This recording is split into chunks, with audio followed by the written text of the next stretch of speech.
Assalamualaikum warahmatullahi wabarakatuh. Innal hamdalillah nahmaduhu wa nasta'inuhu wa nastaghfiruhu wa na'udzu billahi min shururi anfusina wa sayyiati a'malina may yahdihillahu fala mudilla lahu wa may yudlil fala hadiya lahu. Asyhadu an la ilaha illallah rabbi wahdahu la syarika lahu wa asyhadu anna Muhammadan 'abduhu wa rasuluhu salawatullahi wa salamuhu alaihi thumma amma ba'du. Jemaah sekalian rahimani wa iyyakum jami'an walhamdulillah. Kembali kita lanjutkan dengan izin Allah Subhanahu wa taala rangkaian daripada penjelasan kitab Zadul Ma'ad yang ditulis oleh Al-Imam Ibnul Qayyim rahimahullahu taala rahmatan wasi'ah. Dan setelah sebelumnya membahas tentang adab salam dan juga adab minta izin ketika berkunjung atau bertamu, maka kita lanjutkan insyaallah taala pembahasan kita kali ini tentang fi hadihi fi adhkari al-utas, petunjuk Rasulullah SAW tentang apa yang dibaca bagi seseorang yang bersin, Jemaah dirahmati Allah Subhanahu wa taala, merupakan nikmat daripada Allah tabaraka wa taala dalam hal yang disebut dengan al-utas atau bersin. Sebab Allah Subhanahu wa taala menjadikan hidung manusia itu dengan mekanisme yang sangat unik. Ya, di sana ada rambut kalau kita lihat, ada lapisan halus, ada pengaman-pengaman lainnya untuk saringan udara dan bakteri serta benda-benda asing. Ketika sesuatu masuk, hal-hal yang asing tadi, baik itu bakteri atau kotoran atau yang semacamnya, maka badan bereaksi dengan izin Allah Subhanahu wa taala. Ada satu mekanisme khusus di mana ada sinyal yang dikirim ke otak manusia. Kemudian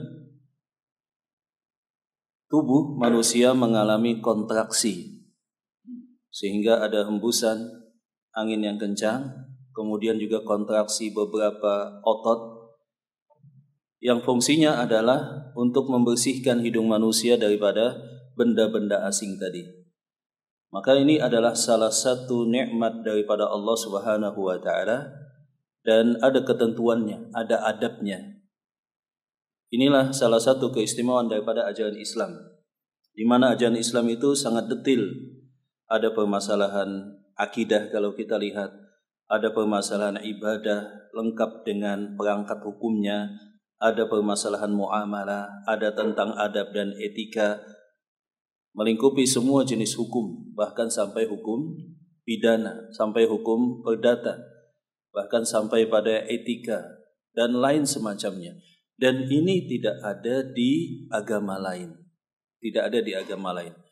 Maka ketiga, salah satu kritikan contoh kecil bahwa Islam memperbolehkan contoh kecilnya poligami, kemudian dijadikan bahan cemoohan, maka dijawab bahwa ketentuan demikian hanya ada di dalam Islam, tidak ada di agama lain. Ketika tidak diatur sedemikian rupa, berarti tidak ada batasan, bahkan berapapun boleh. Tidak ada juga ketentuan bagaimana cara muamalah dengan istri. Ini hanya kasus contoh. Jadi di agama lain tidak ada syariat yang detil, yang terperinci, yang itu langsung berasal daripada Allah Subhanahu wa taala dan Rasul-Nya. Maka pengaturan syariat yang seperti ini adalah ketentuan daripada Islam, bahkan dalam hal contohnya yang sederhana, bersin, ada adabnya. Karena itulah ketika ada orang Yahudi yang ngolok-ngolok kaum muslimin bahwa kami melihat sahibakum, Rasul kalian Muhammad mengajarkan kepada kalian semua sesuatu, bahkan tentang cara cebok. Maka para sahabat menjawab dengan penuh kebanggaan, ajal, iya, memang ajaran dalam Islam lengkap. Ketika kami ke toilet buang hajat, maka adabnya seperti ini, masuk dengan kaki sebelah kiri, kemudian berlindung daripada syaitan, kemudian tidak menyentuh kemaluan, dan adab-adab yang telah kita ketahui bersama. Ini adalah salah satu keistimewaan daripada ajaran Islam yang tidak ada di ajaran agama manapun. Nah, kita akan membahas tentang bagaimana adab seseorang yang bersin. Thabata annahu anna Allah Ta'ala yuhibbu al-atas. Setelah thabit bahwa Allah Subhanahu wa Ta'ala itu dalam hadis-hadis yang disebutkan menyukai bersin. Wa yukrihu at-tatha'uba, dan Allah Ta'ala membenci menguap. Ya, mungkin salah satu sebabnya adalah isyarat bahwa bersin itu positif bagi kesehatan, adapun menguap itu sebaliknya. Sehingga disebutkan dalam hadis Allah Subhanahu wa Ta'ala membenci menguap, kemudian juga itu disenangi oleh syaitan. Kemungkinan kata para ulama sebabnya adalah bahwa seseorang yang menguap kebanyakannya dominannya itu disebabkan karena perutnya kenyang, kemudian juga tubuh butuh asupan oksigen dengan tidak cara yang normal lewat hidung. Ya, kemudian hal-hal yang lainnya menunjukkan kemalasan dan hal-hal yang sifatnya lain. Walaupun mungkin juga ada kondisi-kondisi yang lain. فَإِذَا عَطَسَ أَحَدُكُمْ وَحَمِدَ اللَّهَ كَانَ حَقًّا عَلَى كُلِّ مُسْلِمٍ سَمِعَهُ أَن يَقُولَ لَهُ يَرْحَمُكَ اللَّهُ. Maka di dalam Islam ada adabnya. Ketika seseorang bersin, tentu saja ditutup hidungnya dan dia mengucapkan kalimat alhamdulillah, kalimat tahmid kepada Allah Subhanahu wa Ta'ala, bersyukur kepada Allah Subhanahu wa Ta'ala, masih bisa bersin. Ya, ulama menyatakan bahwa jikalau seseorang tidak bersin-bersin berarti ada sesuatu dalam masalah kesehatannya. Sebagaimana kalau keseringan bersin juga ada sesuatu juga. Tapi kalau sesekali itu menunjukkan bahwa tubuhnya dalam keadaan yang sehat, Wa amma tathawba fa innama huwa minasyaitan. Adapun menguap itu adalah aktivitas yang disenangi oleh syaitan. Fa idza tathaba ahadukum falyaruddahu mastata'. Maka sebaliknya daripada bersin tidak ditahan. Jadi bersin ketika kita punya rangsangan untuk bersin tidak ditahan, hanya ditutup. Kemudian suaranya jikalau kencang direndahkan. Adapun menguap, maka kata beliau falyaruddahu, ditahan semaksimal mungkin. Ya, kalau menguap tahan, mulut tetap dikatup, tetap ditutup. Fa inna ahadakum idza tathaba dhahika syaitan. Sebab jikalau kalian sedang menguap, syaitan itu tertawa. Sebab tadi telah kita jelaskan bahwa dominannya orang menguap itu mungkin dalam keadaan kenyang, kemudian dalam keadaan lesu, malas, lagi tidak semangat. Maka kita jangan sampai membuat syaitan tersebut senang. Kata para ulama, hikmahnya demikian. Wa thabata anhu fi sahihihi aidan annahu idza atasa ahadukum falyaqul alhamdulillah. Maka jikalau di antara kalian ada yang bersin, ucapkanlah kalimat alhamdulillah. Wal yaqul lahu akhuhu aw sahibuhu, dan hendaklah saudaranya atau temannya yang di sampingnya mengucapkan kalimat yarhamukallah. Nanti ulama memang beda pendapat. Apakah seseorang yang bersin itu ketika dia tidak mengucapkan alhamdulillah diingatkan atau didiamkan? Seperti itu. Yang jelas orang yang bersin tapi tidak mengucapkan alhamdulillah, tidak diucapkan yarhamukallah. Wa idza qala lahu yarhamukallah, ketika saudaranya yang di samping telah mengucapkan kalimat yarhamukallah, falyaqul yahdikumullahu wa yuslihu balakum. Semoga Allah Ta'ala memberikan hidayah kepada kalian dan memperbaiki semua keadaan dan urusan kalian. Jadi Islam itu penuh dengan doa dan kalimat-kalimat yang positif, Wa fi sahihaini annahu atasa 'indahu rajulani fashammata ahaduhuma wa lam yushammitil akhar. Ada kasus di mana di zaman Rasulullah SAW dua orang bersin dalam waktu yang berdekatan. Yang satu dia mengucapkan alhamdulillah, yang satu hanya diam. Faqala lilladzi lam yushammithu atasa fulanu fashammatahu wa atastu falam tushammitni. Maka fulan, jadi Rasulullah SAW memberikan doa kepada yang satu yang mengucapkan alhamdulillah, yang satunya tidak mengucapkan alhamdulillah. Dan Rasulullah SAW hanya mengucapkan yarhamukallah kepada fulan yang bersin dan mengucapkan alhamdulillah. Maka dia berkata, dia yang bersin disebutkan doa. Adapun aku ketika bersin tidak diucapkan doa. Kenapa demikian? Faqala hadza hamidallaha wa anta lam tahmidillah. Yang ini mengucapkan alhamdulillah sedangkan engkau tidak mengucapkan alhamdulillah. Kalau tidak diucapkan alhamdulillah, maka tidak diucapkan juga tashmid atau kalimat yarhamukallah. Nah, wa thabata anhu fi sahih Muslimin idza atasa ahadukum fahamidallaha fashammituhu fa illam yahmidillaha fala tushammitu. Maka kaidahnya demikian jamaah. Jadi kalau ada yang bersin, berdasarkan hadis Rasulullah SAW dalam hadis riwayat Muslim, dia mengucapkan alhamdulillah, maka kita mengucapkan yarhamukallah. Kalau dia tidak mengucapkan alhamdulillah, maka kita pun juga tidak mengucapkan yarhamukallah. Wa thabata anhu fi sahihi haqqul muslimi 'alal muslimi sittun idza laqitahu fasallim 'alaihi. Dan juga telah sabit dalam hadis yang diriwayatkan oleh Imam Muslim dan Al-Imam Al-Bukhari serta Muslim maksudnya, di dalam hadis yang diriwayatkan oleh Abu Hurairah dan juga dikeluarkan yang sama daripada jalan Aisyah, hak seorang muslim atas muslim yang lainnya ada 6. Idza laqitahu fasallim alaihi. Kalau engkau berjumpa dengannya dimanapun, maka ucapkanlah salam. Ucapkanlah salam, dan ini telah kita bahas sebelumnya.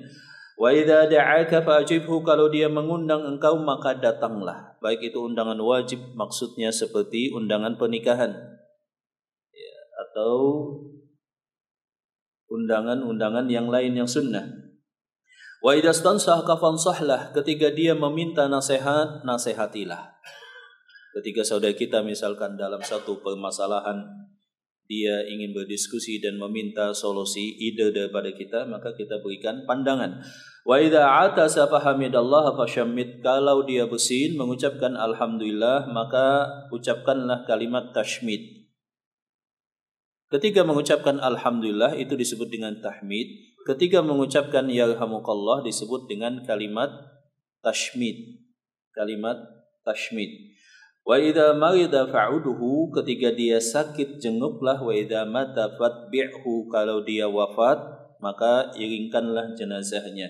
Ini adalah hak seorang muslim atas muslim yang lainnya, yang kita kenal terutama, kecuali poin yang pertama, ketika berjumpa maka ucapkanlah salam. Ini tidak menuntut kenal atau tidak siapapun muslim, sebagaimana telah kita sebutkan, kalau kita berjumpa maka kita langsung mengucapkan salam. Adapun yang lainnya maka ditekankan, terutama jikalau kita kenal apalagi. Kalaupun tidak kenal maka juga itu dimotivasi. Wa rawa Abu Dawud anhu bi isnadin sahihin idza atasa ahadukum falyaqul alhamdulillahi ala kulli hal.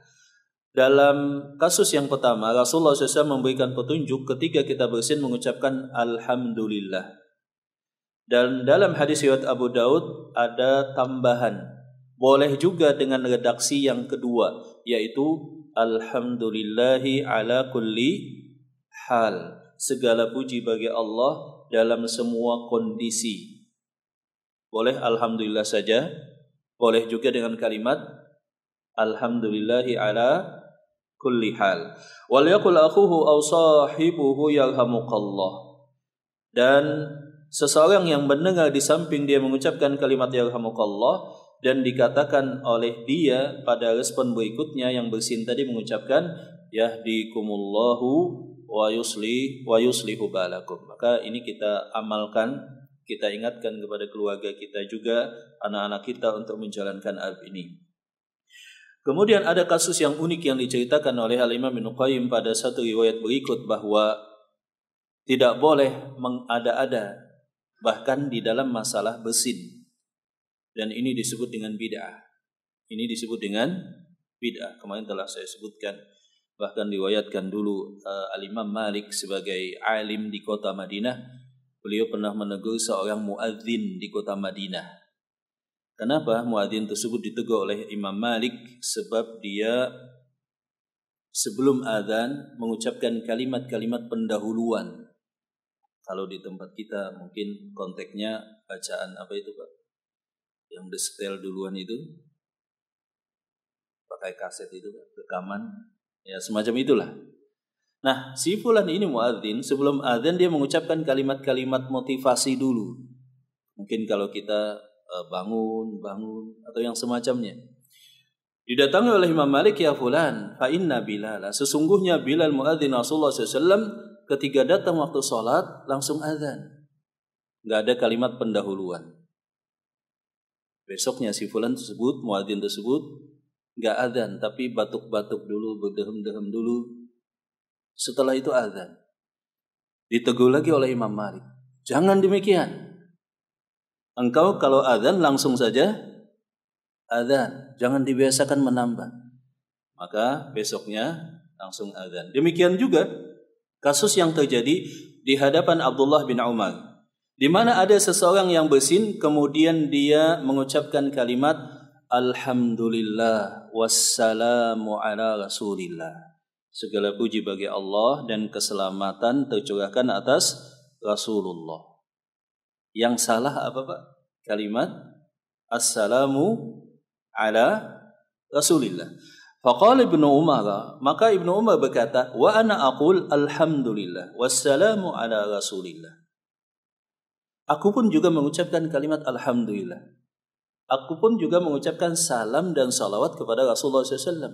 Kami diajarkan untuk mengucapkan alhamdulillah ketika bersin, dan kami juga diajarkan untuk mengucapkan salam dan salawat kepada Rasulullah SAW. Walaysa hakadha 'allamana Rasulullah SAW. Tetapi bukan seperti itu caranya. Tidak ditambah setelah alhamdulillah dengan salawat dan salam kepada Rasulullah SAW. Kita tahu bahwa salawat dan salam itu adalah kalimat yang bagus. Dan siapa yang bersalawat kepada Rasulullah SAW 1 kali, Allah Ta'ala balas sebanyak 10 kali. Tetapi merupakan satu bid'ah habis bersin mengucapkan salawat. Apalagi jikalau dibiasakan. Bersin, habis itu mengucapkan apa? Alhamdulillah. Assalatu wassalamu ala Rasulullah. Atau Allahumma salli ala Muhammad. Allamana an naqul alhamdulillahi ala kulli hal. Kami diajarkan oleh Rasulullah SAW mengucapkan kalimat alhamdulillah. Atau yang kedua apa tadi? Alhamdulillahi ala kulli hal. Seperti itu. Jadi harus tepat, tidak boleh ditambah. Dan penambahan terhadap syariat itu adalah tanattu' atau berlebih-lebihan, atau menambah-nambah sesuatu yang tidak dibutuhkan, atau melampaui batas. Dan Rasulullah SAW telah menyebutkan halakal mutanatti'un, sungguh celaka orang yang melampaui batas, berlebih-lebihan. Salah satu berlebih-lebihan adalah menambah syariat yang tidak ada ketentuannya, atau mengubah yang sudah ada, atau yang semacam demikian. Nah, jadi semua bid'ah itu adalah tambahan atas syariat.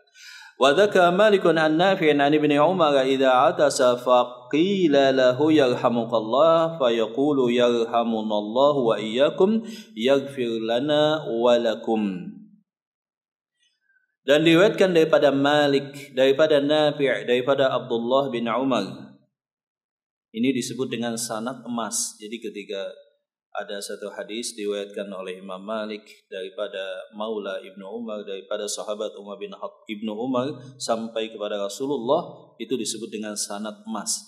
Faqila lahu, maka ketika kalian bersin, kemudian yang bersin tadi mengucapkan yarhamukallah, maka ucapkanlah yarhamunallahu wa iyyakum wa yaghfir lana wa lakum.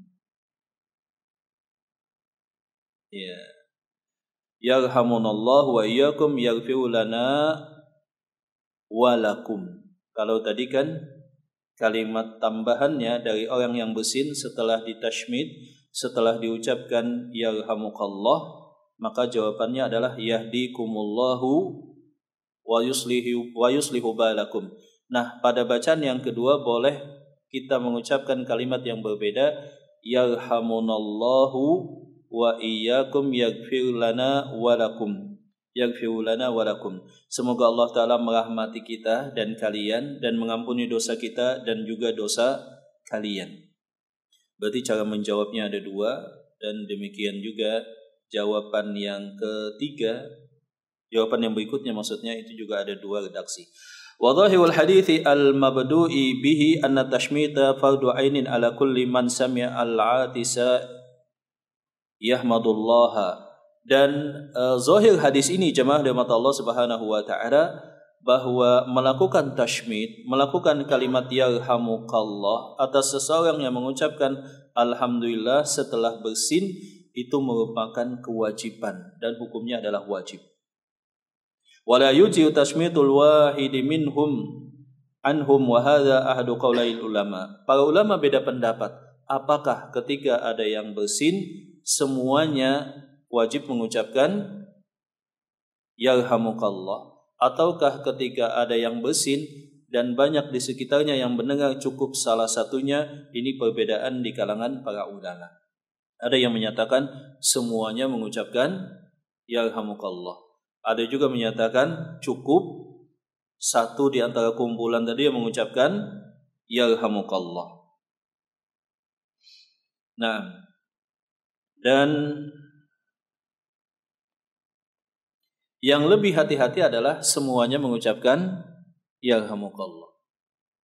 Masya Allah jemaah. Jadi ketika kita bersin, kita ucapkan alhamdulillah, itu kita langsung banyak dapat doa dari saudara kita di samping kita, saling mendoakan. Salam adalah doa, kemudian bersin adalah doa, kemudian penuh dengan doa di dalam Islam. Bahkan dalam sholat pun juga salam dan doa, terutama pada kalimat tasyahud.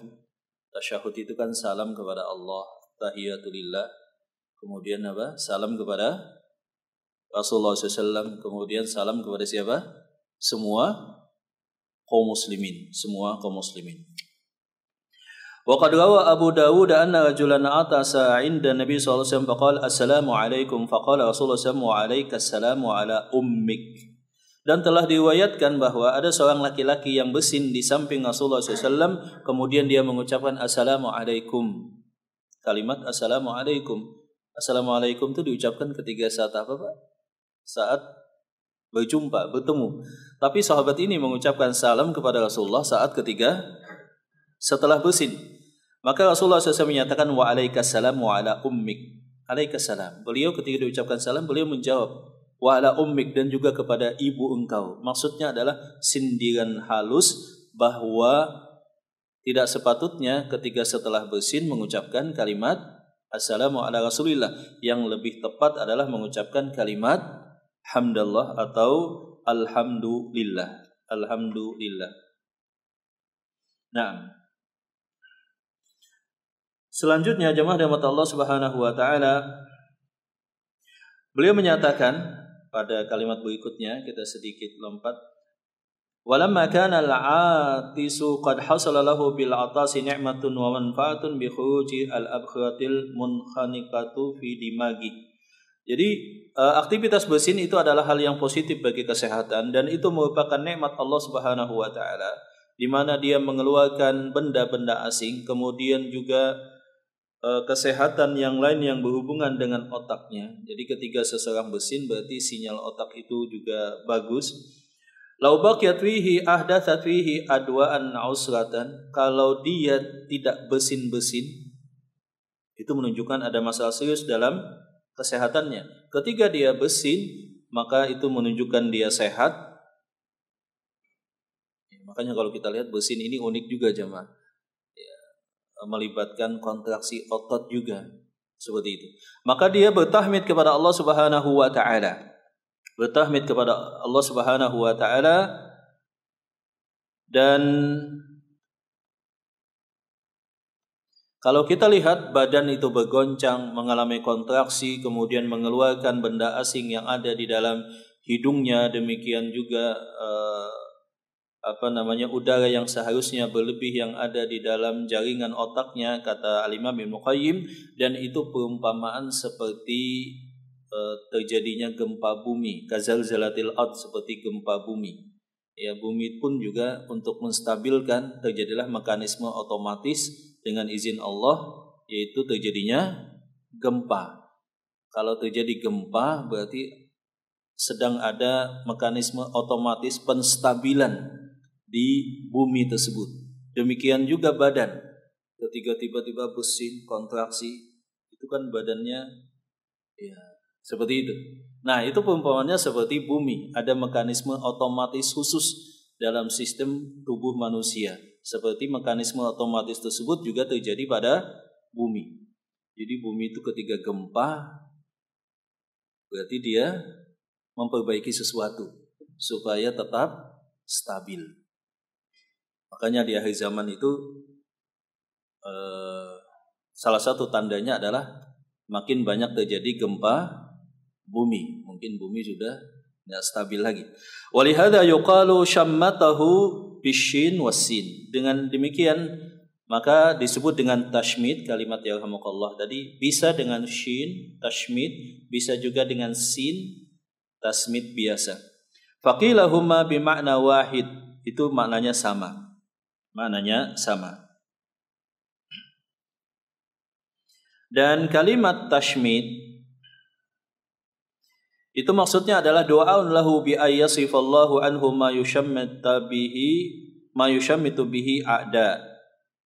Jadi kalimat tashmid itu adalah Allah Subhanahu wa taala, seseorang yang melakukan kalimat tashmid, dia berdoa kepada Allah supaya dipalingkan segala hal yang menyenangkan hati musuh. Fashammatahu idza azala anhu asyamatata. Jadi ketika tashmid maksudnya dia telah menghilangkan sesuatu yang disenangi oleh musuh. Itu arti secara bahasa. Sebagian yang lain menyebutkan kalimat tashmid itu artinya adalah doa supaya kokoh di atas ketaatan kepada Allah Subhanahu wa taala. Nah, ini yang disebut dengan tashmid. Maka kita ingatkan, kadang-kadang anak kita misalkan ketika bersin lupa mengucapkan tashmid, maka kita ingatkan. Nah,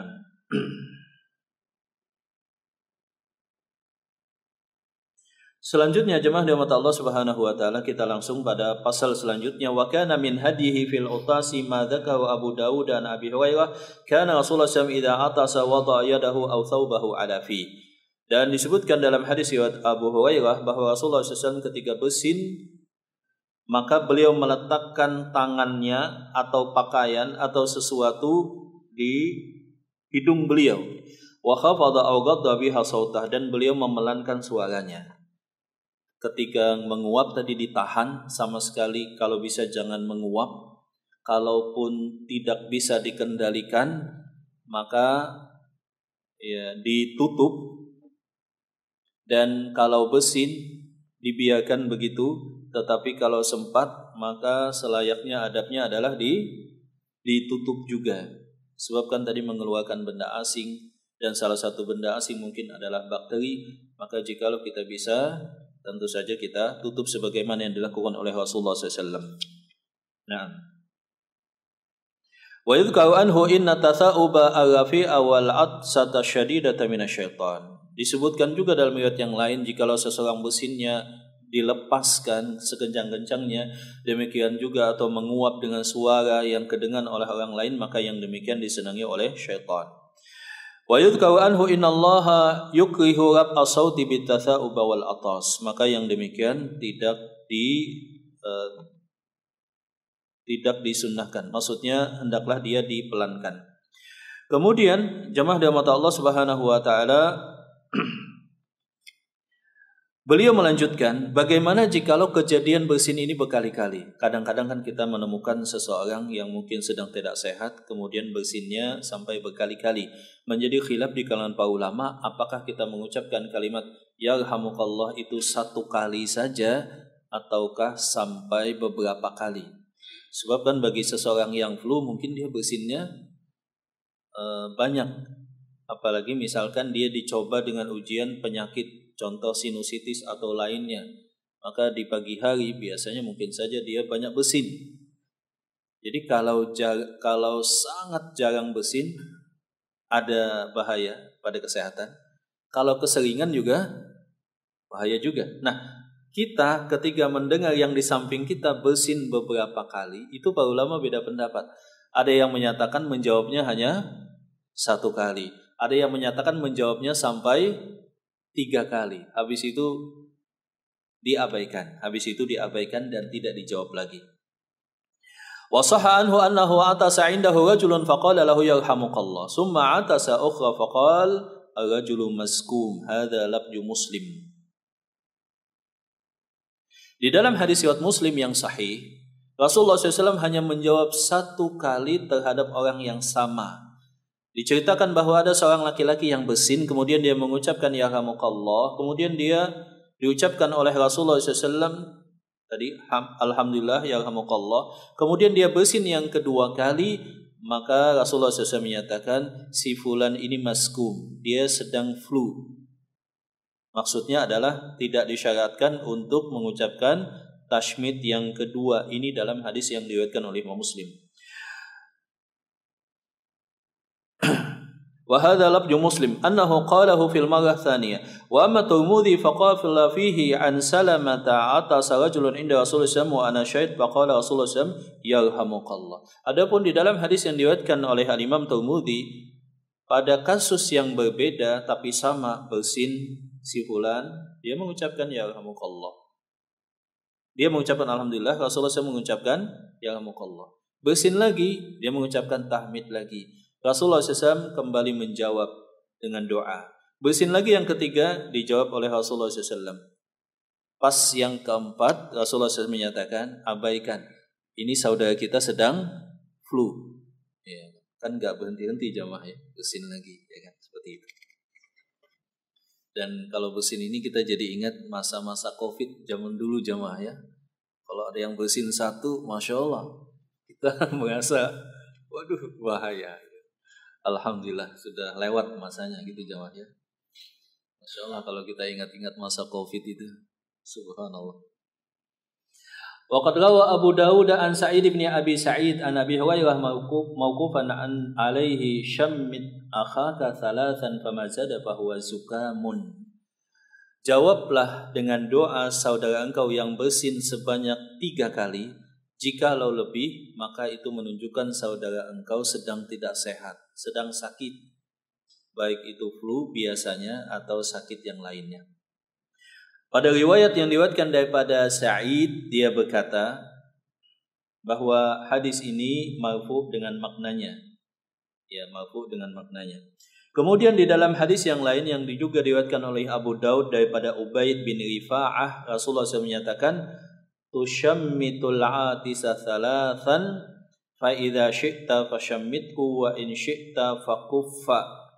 Engkau menjawab kalimat tahmid dari orang yang bersin sebanyak 3 kali. Kemudian selebihnya terserah engkau, boleh dijawab, boleh juga enggak. Tetapi hadis ini lemah.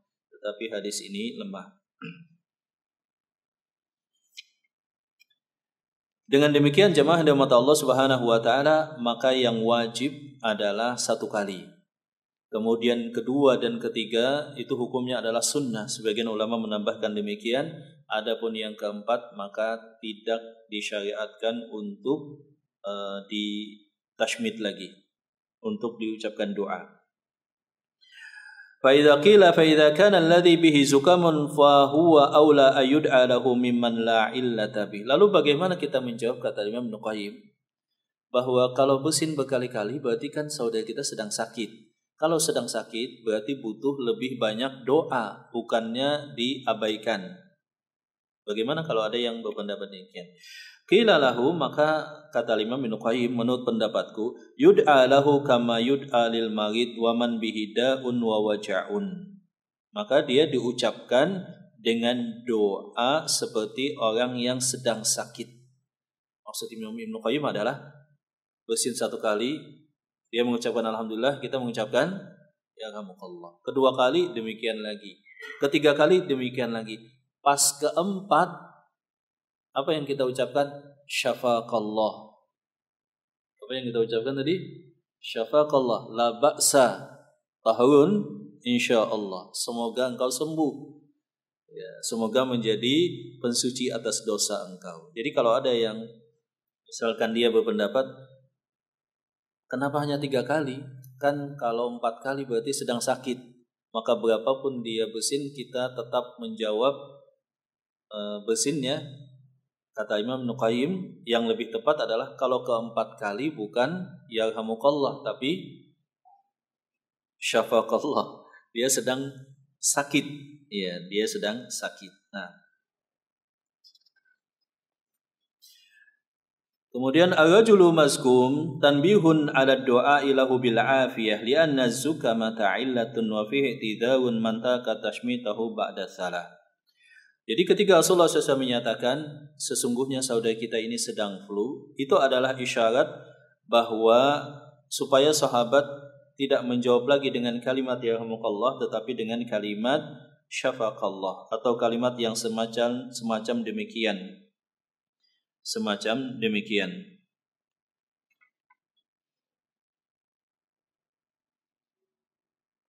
Kemudian permasalahan yang selanjutnya, bagaimana kasus contohnya misalkan ketika orang yang bersin dia bertahmid kepada Allah, kemudian didengar oleh sebagian, tidak sebagian yang lain. Apakah disunnahkan bagi siapa yang tidak mendengar untuk mengucapkan tashmid yarhamukallah? Misalkan di masjid ini, ya kan, ada yang bersin, kemudian dia mengucapkan kalimat alhamdulillah. Itu kan menjadi pembahasan di kalangan para ulama. Apakah yang menyebabkan kita mengucapkan yarhamukallahnya tadi bersinnya atau kalimat alhamdulillahnya, Pak? Yang menjadi sebab. Yang menjadi sebab adalah apa, Pak? Bersinnya. Demikian juga dia mengucapkan kalimat alhamdulillah. Berarti bersin, kemudian dia bereaksi dengan kalimat alhamdulillah. Sebab bersin saja tidak mensyaratkan kita untuk mengucapkan yarhamukallah. Demikian juga hanya kalimat alhamdulillah, ketika si fulan tiba-tiba mengucapkan alhamdulillah, kita juga tidak disyariatkan. Ketika kita ngelihat, wah dia nggak bersin, dia mengucapkan alhamdulillah, berarti kita tidak mengucapkan yarhamukallah. Berarti bersin dan pengucapan kalimat alhamdulillah itu mensyariatkan kita untuk mengucapkan kalimat yarhamukallah. Nah, jikalau misalkan seseorang bersin dan dia mengucapkan kalimat yarhamukallah, alhamdulillahnya hanya didengar oleh yang di sampingnya, sedangkan kita tidak mendengarnya, apakah disyariatkan atas kita untuk ikutan mengucapkan kalimat yarhamukallah? Maka ini menjadi perbedaan pendapat di kalangan para ulama.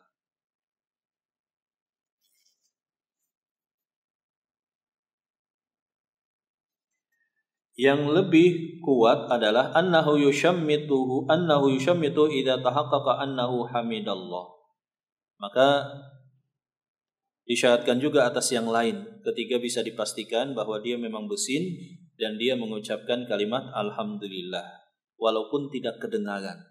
Misalkan dari kebiasaan si fulan kalau bersin biasanya alhamdulillah. Kemudian ada saudara kita mengucapkan yarhamukallah, kita juga ikutan mengucapkan kalimat yarhamukallah. Sebab tidak mesti kedengaran, mungkin saja seseorang bisu kata beliau atau yang semacamnya.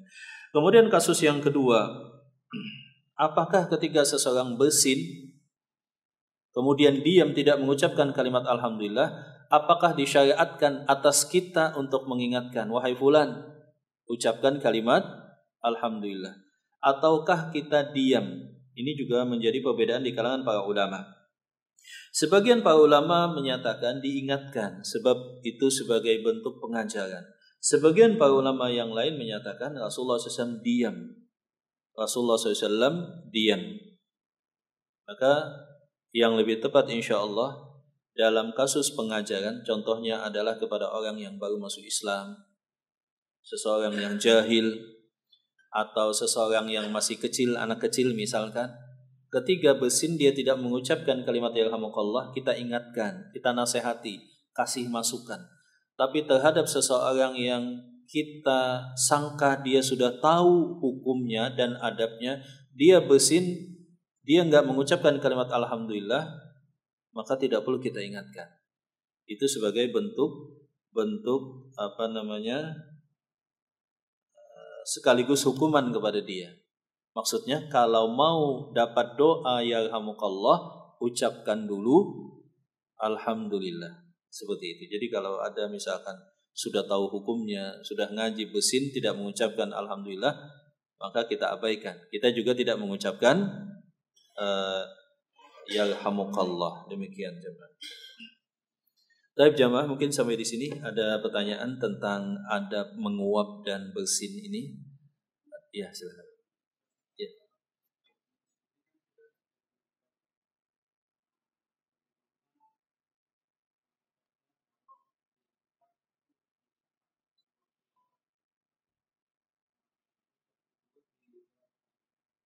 Saat apa? Oh, di dalam kamar mandi. Nah, ketika di dalam sholat, maka para ulama menyebutkan dia tetap mengucapkan kalimat alhamdulillah. Tetapi tidak disyariatkan bagi yang mendengarnya untuk mengucapkan yarhamukallah.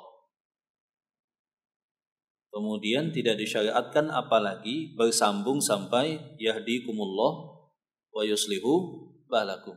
Ya, jadi ketika sholat yang bersin, si fulan yang bersin mengucapkan alhamdulillah.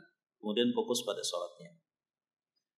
Adapun yang di sampingnya tidak mengucapkan tashmid ketika khusus di dalam sholat.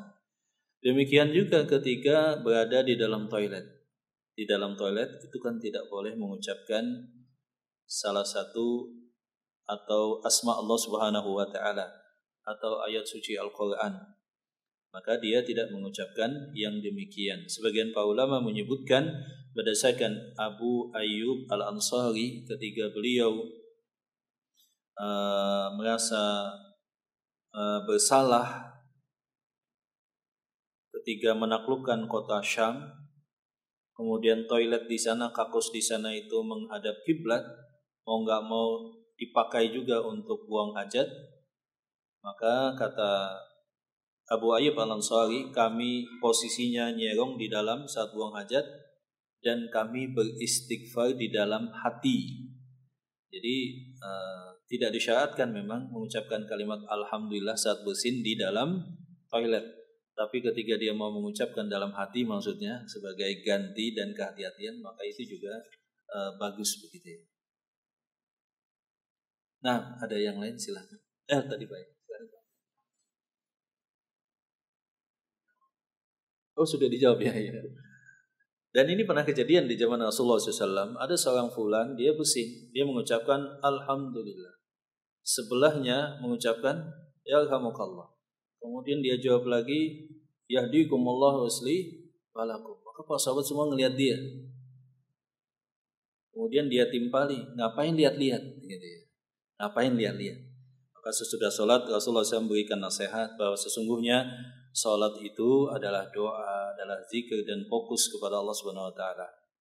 Tidak boleh saling komunikasi. Mungkin ini awal-awal Islam gitu ya. Masih ada yang ngobrol dengan yang di sampingnya di awal-awal syariat. Silahkan ada yang lain. Ya Pak.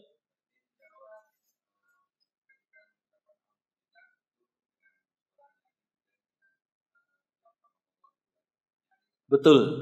Jadi salam itu harus didengar oleh saudara kita. Menjawab salam juga harus didengar. Demikian juga ketika bersin ucapkan alhamdulillah itu didengar sama yang di samping. Karena mendengar alhamdulillah tadilah yang di samping mengucapkan kalimat yarhamukallah. Karena mendengar yarhamukallah tadilah yang bersin membalas yahdikumullah wa yuslihu balakum. Sebagian orang mungkin terbiasa pelan. Jadi harus minimal didengar oleh yang di samping. Didengar oleh yang di samping. Ya, silakan Pak. Waalaikumsalam.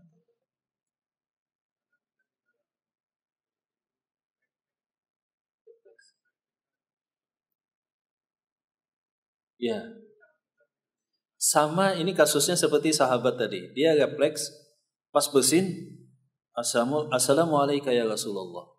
Atau dia mengucapkan sholawat. Di tempat kita juga ada istilahnya apa bahasa ya? Tiba-tiba ngucapin sesuatu tanpa dia sadar sebelumnya. Apa Pak? Latah. Iya, latah. Astaga misalnya. Atau kalimat-kalimat yang semacam demikian. Maka ditegur oleh Rasulullah SAW tadi. Ucapkanlah Bismillah. Maka di dalam Islam sebetulnya secara tersirat menyatakan tidak ada istilahnya latah.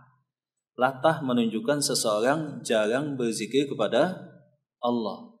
Kalau seseorang sering berzikir kepada Allah, maka latahnya juga pasti adalah zikir dan doa. Kalau sekarang kan latah itu macam-macam Pak. Kadang kalimat yang jelek juga diucapkan. Ya, itu menunjukkan dia jauh daripada zikir dan doa. Kalau seseorang latah, tapi yang diucapkan adalah doa, ya itu kan luar biasa. Juga zikir kepada Allah Subhanahu wa Ta'ala. Maka dengan demikian dalam Islam nggak ada latah, apalagi latah dengan kalimat-kalimat yang negatif, kalimat-kalimat yang nggak bagus. Nah, ada yang lain silakan. Tentang bersin dan menguap. Dan menguap ini memang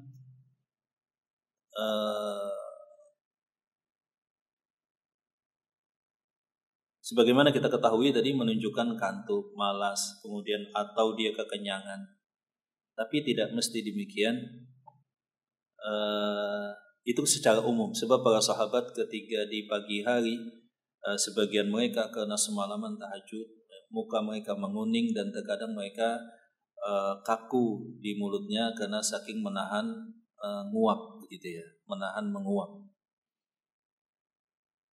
Dan mungkin saja seseorang lupa, maka dia langsung menutup. Jadi tahan, kemudian dikatup sama sekali nggak menguap. Tapi kalau terlanjur menguap, maka ditutup dan tidak ada suaranya.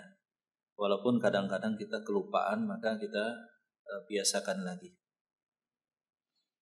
Adapun kalimat mengucapkan astagfirullah, menguap, dia mengucapkan istighfar kepada Allah. Saya belum ketemu hadisnya. Yang jelas menguap itu daripada syaitan, dia tahan. Atau kalaupun tidak tahan, maka dia jangan ada suara dan dia tutup. Sebagian orang ketika menguap dia mengucapkan istighfar kepada Allah, dan secara umum ini bagus, tetapi tidak ditekankan pada momentum demikian. Nah, ada yang lain mungkin tentang menguap ya Pak? Salam.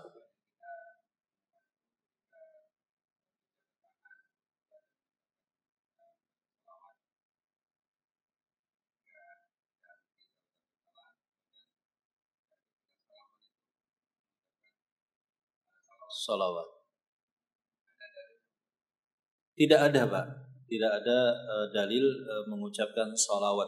Jadi salawat itu kan ditekankan. Salawat itu kan ada kurang lebih sekitar 7 atau ya kurang lebih 10 lafaz yang diajarkan oleh Rasulullah sallallahu alaihi Muhammad, Allahumma shalli ala Muhammad wa ala Muhammad, kama shallaita ala Ibrahim wa ala Ibrahim innaka Hamidum Majid. Ada yang Hamidum Majidnya 2 kali, ada yang Allahumma shalli ala Muhammad wa ala azwajihi wa dzurriyyatihi dan seterusnya.